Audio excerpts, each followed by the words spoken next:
Hello, ladies and gentlemen. How are you doing today? Thank you so much for joining me this evening on another episode of Faces of NextGen Live.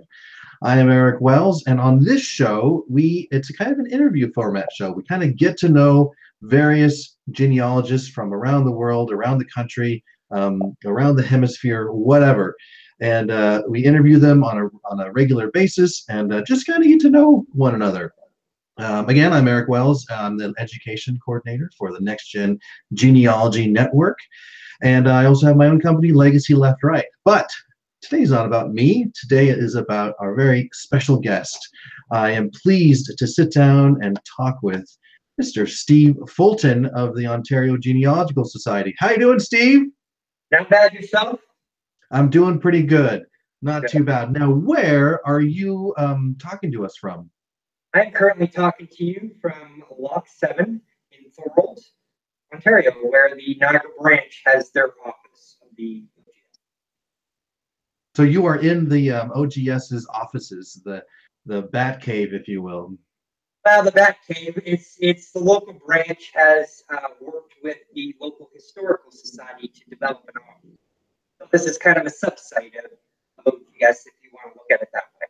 Okay, got it. And what was kind of neat is that the way we were able to schedule this, you actually just finished wrapping up giving a talk on DNA over at the library, right?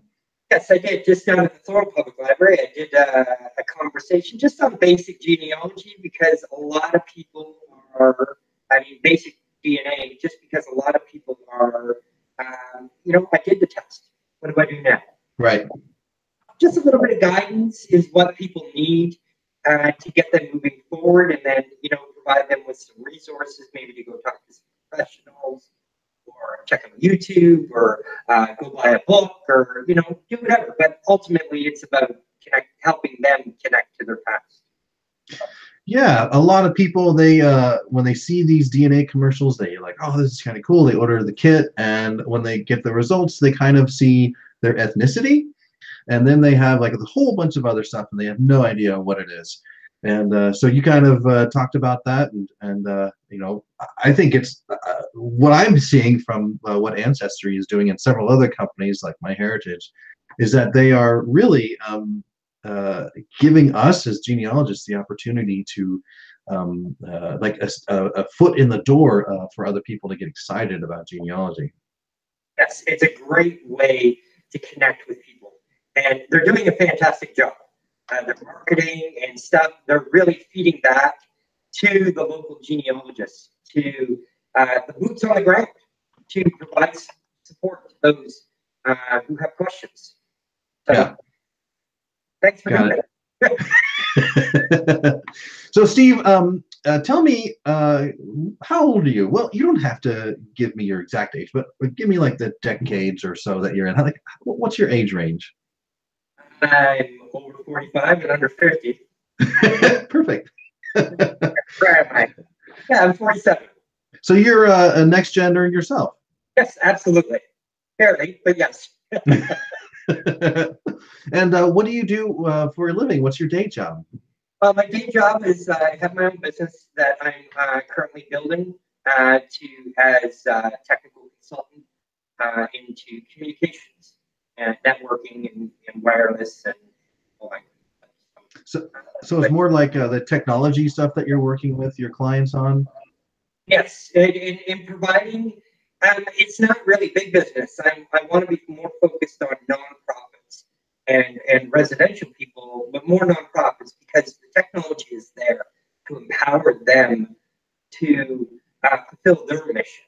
And they don't have the resources, and I think they deserve the resources like maybe a bigger organization has or a medium size. So we want to empower them to fulfill their mission. So that is my key focus, but then I will deal with residential and medium sized business as well. Now, is this for the Canadian market only, or go down south to your neighbors down below you? If I'm ever invited, then certainly I'd take the trip south. But I think right now I'm just focusing on home territory at this moment. Nice. Now, this is a show about genealogists and getting to know them. Now, how did you first become interested in genealogy? What got you researching? Okay.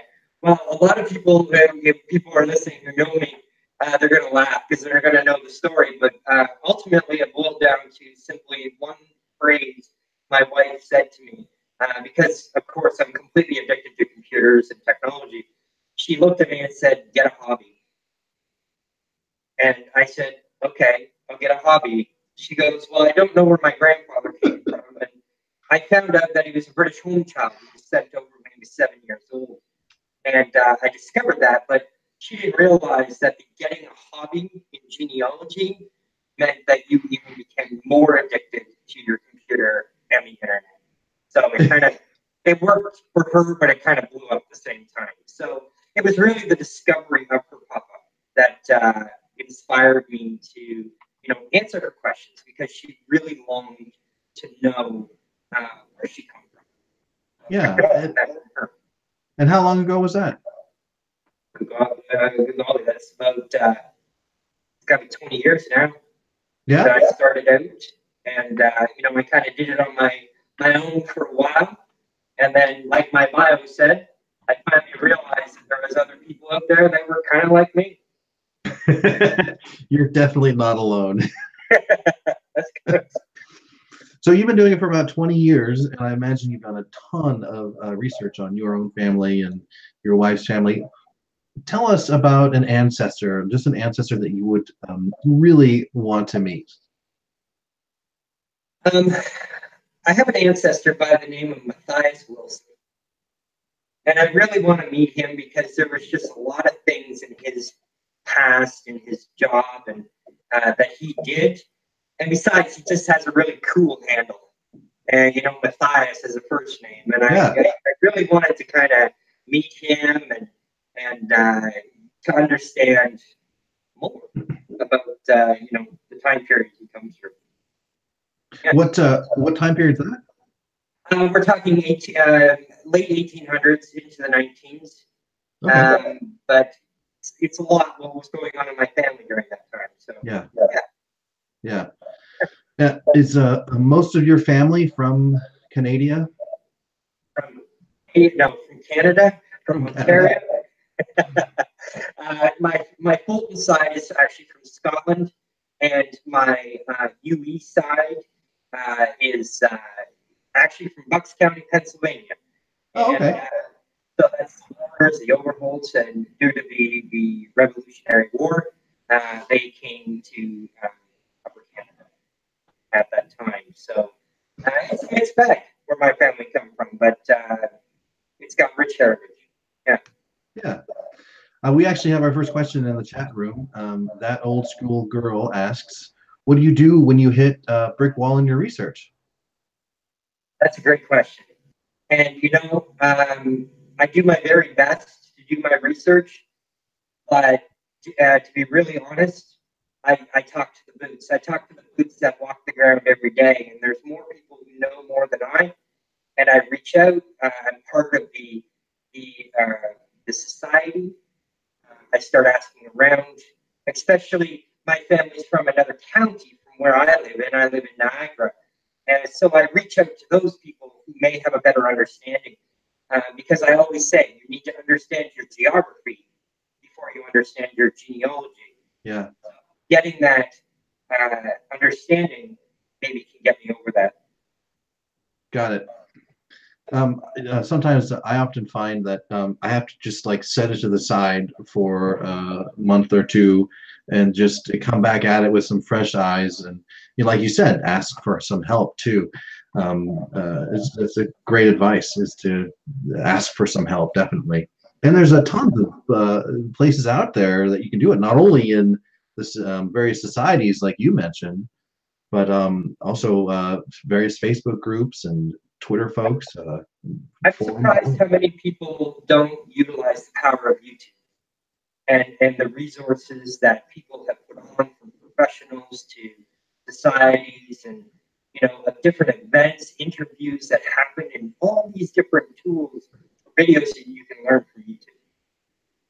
Right. Yeah, there's a lot out there. So amongst all the research that you've done, what has been one of the most surprising discoveries that you've made? One of the most surprising discoveries that I made, I found two cousins, Uh-huh. one who passed and one who is still living, just simply because my brain couldn't register that on my sister's birth notice that she was the sixth grandchild. I was always raised to know that she was the fourth. Oh, wow. Eventually, one day, my brain clicked, and I seen that it was six, and I went over to my aunts, and I'm like, "You got some explaining to do."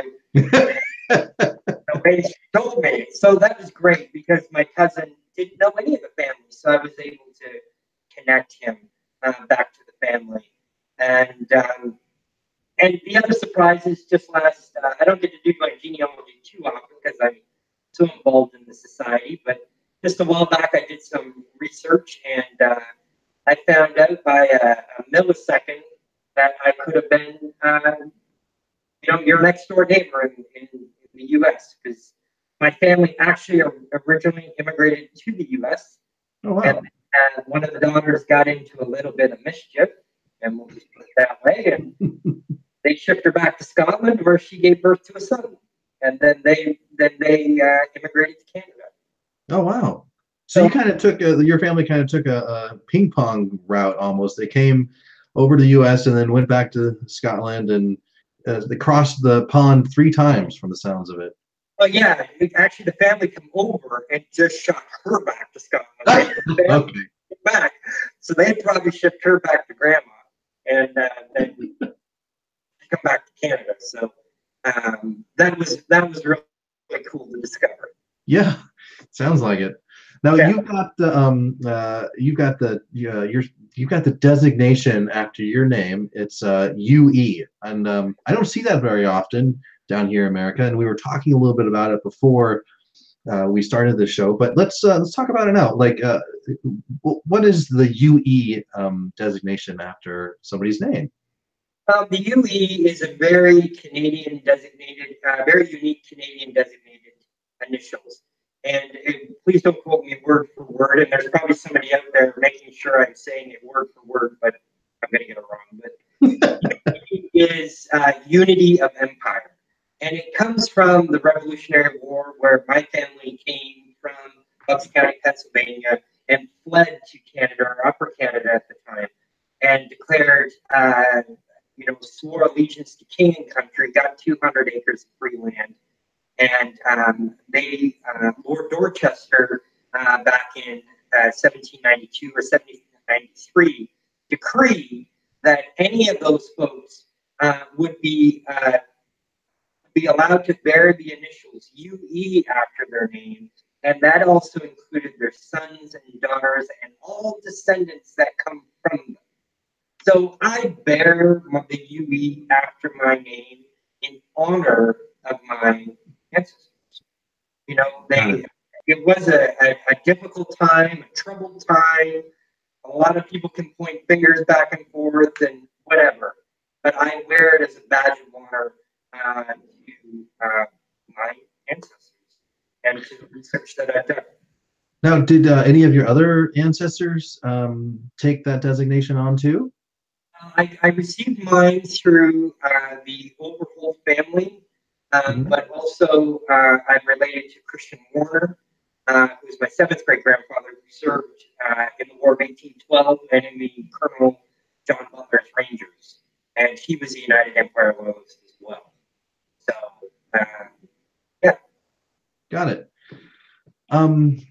So what are some of the favorite books that you like to read, like whether it's genealogy related or not? What do you like to read?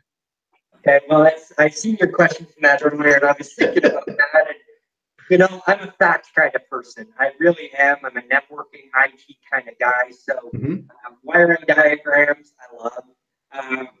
Books with pictures are even better. But facts and historical, books, battles and stuff like that. I find census records just amazing. Just, facts, and you can go through them. I'm not much of a novel reader. I give them to my wife, Just educational books. I really enjoy the power of learning. Yeah, I just finished reading a book about the Assyrians and their Epic of Gilgamesh, and kind of how it relates to the Noah's Ark myth that we've got nowadays, and just is a really good book. And it's historical, and it talks about cuneiform and the tablets, and like I really enjoyed that. And it sounds like that's kind of what you're talking about. Those the facts and the historical type of things that come together. Yeah, absolutely. Give me the facts, man. Just give me the facts. And I really like to get in and to understand. Yeah. To understand. I may not be an expert in it, but I like to understand. Yeah. When you do your research, where do you feel like you get the most work done? Like, what's your favorite place to research? Oh, there's a loaded question for a genealogist. Depends on the time of day. It was 6 o'clock in the morning that they discouraged me banging on the front door of a library. So I got to try to do it online, and there's lots of local resources outside of the big corporate names, and those folks have done a great job, and I really appreciate that. But for example, I did some research on my family in Mabel of Scotland. And I tripped along the government site and I clicked on the history page, as all government sites have. And didn't they have the 1844 and the 1845 census in Excel on the site? In Excel? Excel. Oh, geez. Yeah, like life's over at that point. That's cool. Everything. Like those are the kinds of treasures that I just love to discover. But as well as historical societies, like the Thorold and Beaver Dams Historical Society that with here, they have just vast amount of data and information that's not online, and I'd love to discover that as well. Yeah. I think it took me a little while, but I just finally discovered just a little bit after starting genealogy that there's so much more that's not online, and there's been several cases or brick walls that I could not have solved no matter how much online hunting I did. I had to actually go to the courthouse itself and look through their records and the information that they had there in order to get past the brick wall and solve the mystery and answer the question. Absolutely. Our collection here in Niagara is at the St. Catharines Library, and they have a vast genealogical resource. But now that our collection is there, it's a treasure trove of information that you can just go, and the libraries, it's not all online. Even I can't believe as an IT guy I'm saying that, but it's true.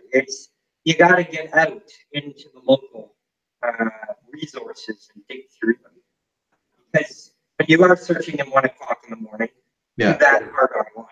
Yeah. Because, they're not going to kick you out. Yeah, the one drawback about having to go to courthouses is you can't do it in your pajamas. Maybe. Depends on what you're doing. Not the pajamas I wear, maybe, but. So, do you have a specific area of research? Is there something that you like to focus on, or an area in genealogy you really know a lot about that you talk to people about often? I love cemeteries. Cemeteries? Yeah, I'm just addicted to cemeteries. Yeah. My cousin Joe and I will designate days, and he's really great with cemeteries. He heads up our cemeteries committee, and he will overlay old maps onto Google Maps, and then we will designate hunting days, and machete in hand and GPS in the other hand. And I've seen him and I hike through a kilometer of cornfield and find that, or not find, but rediscover the cemetery that nobody's been at Sure. 5 years. You know, recently we rediscovered a Black family cemetery plot in Niagara, and it kind of been forgotten. Like it was in a book, but over the years it kind of got forgotten because Black people were buried across the street. They couldn't be buried with the white folk, you know, all that nonsense. But you know, we were able to go in, take a picture, you know, gather some data, and then one of our researchers did a fantastic job just, you know, filling in the blanks for us. And, but yeah, man, cemeteries, let's go. Oh, but you and Sir Leprechaun Rabbit, I tell you what, the two of you guys just love cemeteries. I know, they're great. There's just so much that you can get from them, and it's such an honor to go and photograph them and tell people that they're there. Yeah. And, you know, and honor those people who were there, who are buried there, who made, you know, what in my case, who made Niagara what it is today. So it is a way of honoring them too. And it gives me a good excuse to swing a machete around. And my dad. They're like gone and almost forgotten, but then you were able to shed light on who they were and bring them back to reunite them in a sense to the families that they belong to. Yes, we just recently did one where, you know, we posted it on our Facebook group, and a lot of people were able to comment and say, "Hey, I've got family that are buried there. Where is this cemetery?" Oh, nice. And they were able to come out and say, "Hey, can we restore this cemetery?" Oh, that's wonderful. So, like, these things tend to percolate, if you want to say, and I think that's the greatest honor we can do for them. Yeah. Yeah. I love it. Now, do you take on genealogy clients at all?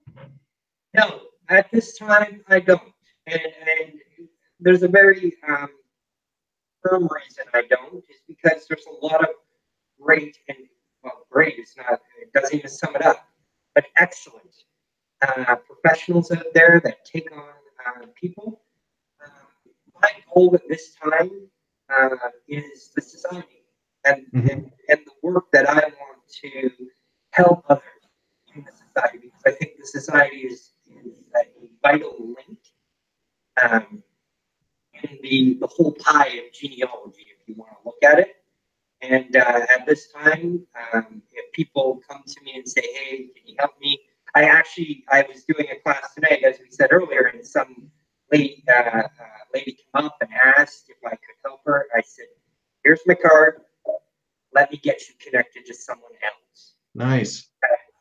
They are doing it better than I. Yeah. I'm working within my society where I want to be at this time. Yep. Well, let's talk about the OGS, the Ontario Genealogical Society. You are currently the vice president. Yes, I am. But soon to be president. You're going to be the president at our June conference. Yep. If the members do agree upon that. So what are kind of the things that you want to see societies like the OGS provide for their members? Like what, as a member of the next generation, what do you think we could the societies can do for genealogists coming up? I think I just did a talk on the weekend about the society, and one of the comments I made to it, that societies are there to empower people. They're not there to do people's genealogy. They're there to journey with them, in the sense. The society has 34 branches and SIGs across the province of Ontario. And all the branches, except a few, hold monthly meetings. And it's a vast resource that people can go to. Yeah. And just to be treated, you know, I love new people. I love when new people come into a meeting, because they have the greatest, questions, and they bring me back to, when I first started. Because I think societies is about knowledge. and it's about passing that knowledge to the next Mm-hmm. generation. And I think it's vitally important because when we're gone, when I'm gone, I hope that I have done my due diligence to empower my kids to pick up that, task and say, hey, I am going to stand up for, the cemetery that could be plowed under, or I'm going to help people understand, or I'm going to help my kids understand where they come from. Because how do we really know ourselves? We truly don't know where we come from. Right. And I think societies play a key role in helping people and encouraging people to discover who they are by providing resources, webinars, and just really being that link to bring the corporate entities and the professionals and bring them together like conferences and events and stuff like that. I don't like that. Yeah, it sounds like you're really passionate about it. I love hearing it. I love it. So I like how you put that societies are, it sounds like the way you're putting it is that societies are a collection of knowledge that continues to grow over time as people both teach others and also learn stuff and bring that learned knowledge to the societies to share. Yes, and in any level, like the folks who've been around for a long time, they understand why Smith Street is called Smith Street. Well, then the next person, the young person that comes in, may not know that, but they can pass that. Well, then that person who understands technology can help that senior member, maybe get that information out. It's this constant evolving and sharing of knowledge from generation to generation. And, volunteers are far and few between. We're very gracious. We're very thankful for all of our volunteers. And, but we want to just encourage people to connect and see why it's important to help others. And so on the flip side of that coin, not only can I see genealogy societies help connect people to the past and help them find out who they are and where they came from, but if they work with the next generations, they'll also be able to, the societies will also be able to kind of direct where people go, or where the future genealogy goes, in a sense. It's sort of helping to lay the path towards the future. Absolutely. I think genealogists, family historians, family detectives, whatever the term you want to use, are really guiding and putting a demand on technology and a demand on different innovative ways in how our family history is going. And we're clearly showing to governments and organizations that this information is important to us. Yeah. And heritage is important, and family history is important. And yeah, in a sense, the societies, the people as a collective, the society as a whole, are able to bring some power, in a sense, or a large amount of interest to a governmental body to help save some records instead of them mildewing and rotting away in some moldy basement or archive or something. Like that's also another function to preserve the history by making it ready for the future. Absolutely. Absolutely. I think it's a singular person like I was before I joined the society. I really had no power. I was just trying to learn. But right. If I had a complaint, who would I go to? Yeah. But as a society, we're like-minded that are just awesome. But we can come together. We had a situation here in Ontario where a cemetery manager had said something about no photographing in the cemetery. What? What? Yeah, and your response is perfect because what times like 6,000 people kidding. That went out Saturday morning, and I don't think that council or that cemetery manager could backpedal any faster come Monday. Because the email box was probably destroyed. But I think, yeah, the power of people and the power of like-minded people to say, yes, this is important to us. Yeah. Our ancestors and their information is very important, and we need to preserve it no matter what. Yeah, every the way I kind of see it, every little scrap of paper or every little permanent mark that my ancestor left gets me that much closer to understanding who they are or who they were, and the decisions that they had to face in their lifetime. And sometimes those decisions can help even inform my own decisions, or as you maybe. I've been able to see myself in several of my ancestors, and it's helped out in certain times. Yes, absolutely. Just understanding that dash. Yeah, has really helped you. You know, it's not necessarily like they've helped out in like, hey, this is the direction you need to take, but some of them have helped out in like, don't do what this guy did. Yeah, he's a black sheep. It's great. He was lots in the paper, but don't do what he just did. Yeah, they're great bad examples. Great life choice. So I'm really excited then that you kind of have this vision for how important the next generation is. And it seems to me like you're viewing them less as students or like even parent-child relationships, but more as partners and collaborators in a common goal. Absolutely. I think everyone who walks in the door is a partner. Yeah. It doesn't matter what level you're at, because you may know something that I don't have a clue. And I know something that I may be able to share with you. I love it. And that's important. Cool.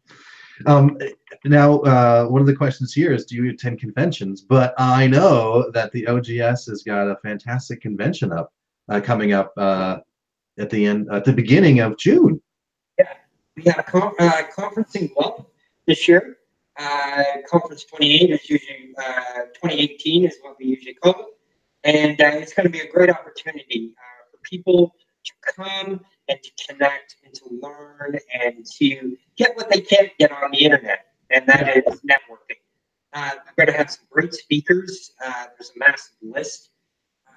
We are going to have Amy Johnson-Crow coming. She is a keynote speaker, and we've got a couple speakers coming from across the pond, and so it's going to be a great opportunity to learn, to explore, eat, and just to make some new friends, because there are some people I haven't seen since last conference, and it's a great opportunity to connect with them. Yeah, that's one of the things that I actually do enjoy about the conferences is getting to know, getting to be around other people who have the same passion as I do, and not just locally, but internationally, getting to meet these people too, and then we can connect on the internet, on social media, and get to know each other even better. But we had that initial spark, that initial connection when we met. It's great to go, especially when I said about eating. You know, you go to your family and you start to share, and they're like, "I'll just pass the mashed potatoes and stick them in his mouth because I'm tired of listening to him." You get to go to these conferences, and they want to hear. They want to discover what you've heard. And, you know, these are your people. You're among your people. Yeah. And, it's great. I live for conference. It's a great opportunity to raise a little ruckus and get to know a few people. Yeah, and they're great opportunities to also like present your brick walls. Like, I don't know what to do about this, and there's more than likely someone who has expertise in that area, and may be able to direct you to records or a different direction to get through that. Yes, absolutely. I love seeking out very shy people. People come at me with their head down. I seek them out because I want to be their friend. That was kind of me at my first conference. I was like, all right, I need to kind of get the lay of the land and kind of figure out like what where are the boundaries here. So we've got another question from that old school girl, and she asks, would DNA help solve walls, get through a brick wall? And like any research, yeah, it would help you solve a brick wall. I shared a story this evening where I met a lady who I taught in a local library. She'd been researching her mom for 40 years. Her mom was buried. She was born and raised in the prairie provinces and could not, and there was no documentation during this time period, and could not find anything on her mom. So I finally convinced her that DNA was, the last resort to do because she was a little cautious about it. Well, she did her DNA test and she landed square right on her mother, on her grandmother, right on her grandmother's lap. She may have not understood her, she may still not have the information. I haven't seen her in a while, but she was able to discover her grandmother. Yeah. So she didn't just jump over them. She dug right underneath of it, and now she's banging on the front and back door to try to find that out. So, yeah, DNA is a tool. Yeah. Like census, like any resource, any website, it's a tool for your genealogy toolbox. And it's not one or the other. It's what you put in that box is what helps you. Yeah. I know that for me, DNA was pivotal in solving a mystery. I had this hypothesis, but there was no direct paper trail between that would really nail my hypothesis. And so I needed that DNA to either corroborate or confirm or totally refute what my hypothesis was. And it took getting DNA from my wife. It took getting DNA from 2 distant cousins of hers, and then connecting with folks who were the matches in order to confirm that I was on the right track. But I didn't have, and still don't have, a paper trail. But that DNA served as some pretty strong evidence for be able to make that leap and bust through that brick wall. Yeah, and this was a turn of the 20th century. It went all the way back to the 1850s in order to make that match. And it wasn't just autosomal. I needed to use Y-DNA. That came in very handy. Yeah, I've only done autosomal. I've just done a DNA test with living DNA, and that will include my Y. So cool. I'm a little curious on the results for that, but that's waiting until June to get the results. So I may make it if it doesn't drive me crazy first. So back to the conference. Not only are you going to have some awesome speakers, but I know there's going to be some NextGen folks speaking there, like Melanie McComb will be one of them coming up from New York. And I think she's a good friend of yours too. Yes, absolutely. Melanie and I are working together on the conference team. She does a lot of our social media stuff, which we're very thankful for. And it's a great example, again, of how, distance isn't an issue for empowering and to help. Yeah. And in addition to the speakers and the networking abilities, you also have the conference will also have a lot of great vendors there and other societies, perhaps. Yeah, all of our major sponsors like My Heritage, Ancestry, Living DNA, Family Search, and Pass It Down. I'm practicing all day. So they're all going to be there. Some of our branches are going to be there, special interest groups. Oh, that's cool. Global Genealogy is going to be there. The Institute of Genealogical Studies is going to be there. So lots of great vendors and opportunities to gather some resources and to learn some more. And it's another resource to talk to. As well, we've got some workshops that are going to be happening on Friday. And on the Thursday, our conference is normally do. So we have tours of different museums and stuff. One of the really cool ones is here we're doing a night tour of the Sleeman's Brewery. They've opened up for a night tour, so those folks That's cool. are able to go and check out the behind the scenes of the brewery in Guelph. So they're looking forward to that. In addition to those folks, we've got the NextGen Genealogy Network is going to have a table there too. In fact, you got the banner behind me. If you'll look for that, and you'll find our table there. You'll get and we look forward to you guys being there.